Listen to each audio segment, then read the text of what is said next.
Hey everybody, welcome back. Time for another review from another movie. So, in a second, I just need to take a drink here before I start this.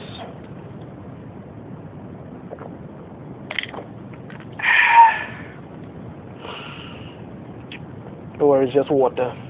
Might I need something stronger for this one, but alright, I don't drink, so. Okay. Now, the number one problem with the movie Eternals is that they made the movie Eternals in the first place. Okay. I know. Let me back up for a bit and explain. I only recently watched Eternals because when it came out in cinema, movie theaters were closed in Trinidad and Tobago due to the COVID-19 lockdown. Now, I heard the rumors and saw what people were saying about it online, but I prefer to see and judge for myself rather than just listening to what people say. And in doing so, I can confidently say that this movie made me dislike the MCU all over again. The entire movie is full of mundane to downright bad acting, terrible leading cast, a story that makes no sense, and a ridiculously overblown plot that is so moronic, it's underwhelming. The Eternals themselves are, for lack of a better word, terrible. Rather than crafting a story about a race of humans transformed into immortal super gods by the Celestials, instead, there are a bunch of humanoid alien robots created by the Celestial Arisham that get continuously reprogrammed and shuffled around the universe only to have whatever planet they're on blown to hell when a new Celestial is born. Apart from being long-lived and each having a unique yet seriously unimpressive superpower, they're basically just level 1 or maybe level 2 mutants. FYI, level 3 and higher mutants are more impressive, aka the X-Men.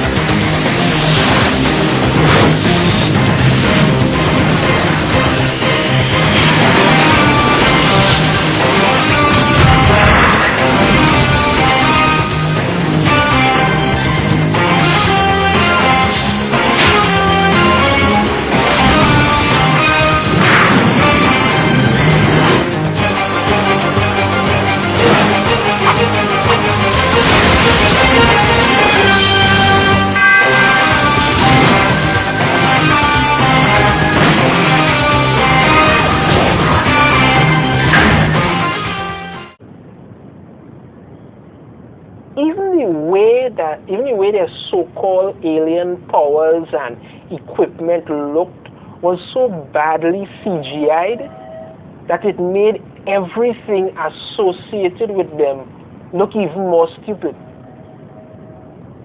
And speaking of bad CGI, let's take a look at the deviants, for instance, who exist solely in this movie to be nothing but cannon fodder. That's it.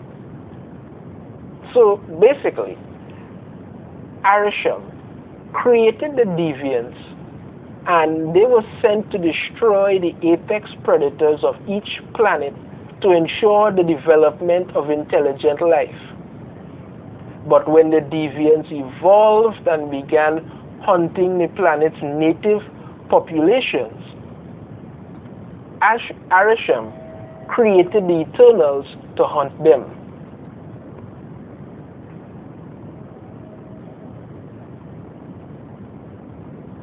So clearly, these things are defective. Yet he keeps making them and sending them to other planets. I mean, how can you exist for millions, if not billions of years, have God-level intellect, and still be a frigging idiot?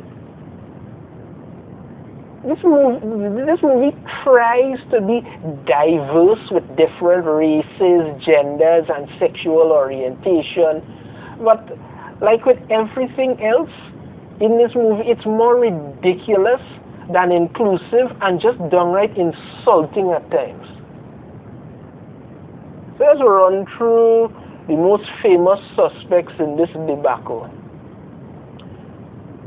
We've got Salma Hayek as Ajak, the Eternal's leader, that has the power to heal herself.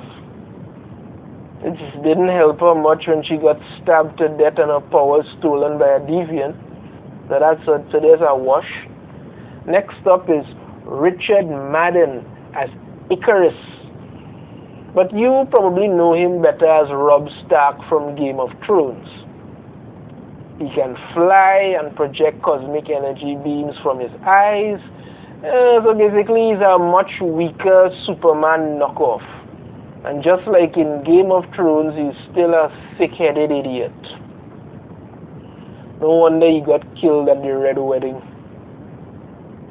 Speaking of Game of Thrones, Kit Harington, aka Jon Snow, the King of the North, is in the movie as Dane Whitman.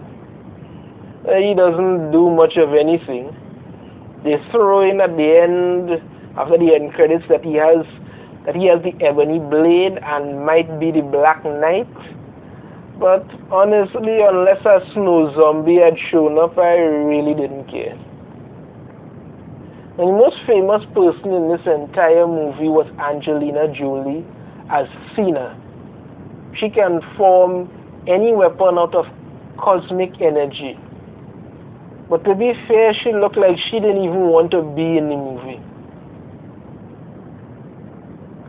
The only other notable aspect of this movie is how badly and shamelessly they insulted Indian culture and Bollywood on the whole.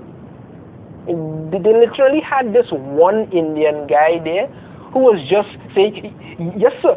Sorry, sir." I mean, bloody hell, man. It was like this was some kind of 1940s British aristocratic movie or something. I mean, come on. That was very insulting to have this one Indian guy just having to be a yes man. What the hell? There was also the Eternal that can move at superhuman speed and was deaf, which was a bold move, but really you could tell that she was there just to be an inclusive character. Same as for the black guy, who they had to make gay and give him a husband and child. Yeah, that's really inclusive. That's going to sell your movie. Didn't at all. The whole big plot of this movie is that some celestial called Tiamat was in the earth growing, and that it will emerge from the earth and destroy the planet, so they have to stop it. And this other Eternal called Circe, she can manipulate and transform matter through physical contact, so she ends up she's killing the celestial when it starts to emerge. I mean, they probably could have thought of something else other than killing it. I mean, you have been alive for thousands of years. You could have tried, I don't know, transforming the earth into something so it could pass through, or transforming it into some kind of energy form. And when it moves away from the earth, then it merges something. But you just kill it. But to be perfectly honest with you, I really didn't even care. I just kept praying for this movie to be over. And when it finally was, I was so very happy. Until I saw at the end that the Eternals will return. God help us all. This movie failed miserably in every aspect. It was boring, nonsensical, idiotic, and it only succeeded in pushing some unwanted wokeness that nobody wanted. Honestly, read the Eternals comic from Jack Kirby, published in 1976, and Eternals from Neil Gaiman, published in 2007. Both are way, way better than this cinematic failure. Final rating, 1.1 out of 5. Total waste of time. Ignore this garbage. Once again, if you like my video, be sure to hit that thumbs up. Subscribe if you haven't already. Let me know in the comments what you thought about the Eternals movie. Whether you're cold sweating like I am that they're going to bring back another one. I don't want to see a next movie with it, but probably I'm going to have to watch it anyway, because Al-Shram showed up at the end all Galactus-like and took some of them away. So he's going to return for judgment. Oh yeah, like anybody cares about that. So let me know what you all think, and I will see you all in the next video. Take care.